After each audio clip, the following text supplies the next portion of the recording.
Hey, good morning. Meteorologist Kevin Jeans. We're going to have mostly sunny skies today. There is a frontal boundary stalled out just to the south of Michigan, right along northern Indiana and northern Ohio, so near the state line. So with that frontal boundary nearby, the area highlighted in green here, slight chance of a shower this morning and this afternoon. Otherwise, most areas, mostly sunny skies through this afternoon. We'll have temperatures topping out today.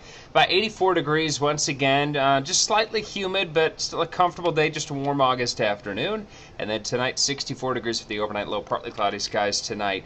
And 84 degrees, mostly sunny Saturday. We'll get a slight chance of a shower Sunday. But highs will be around 83 degrees. And then a chance of showers and storms back Monday with highs in the mid-80s. And next week, temperatures still not changing much. We're going to be around 85, 86 degrees day to day. Chance of rain Wednesday and Thursday of next week. Hope you have a great Friday.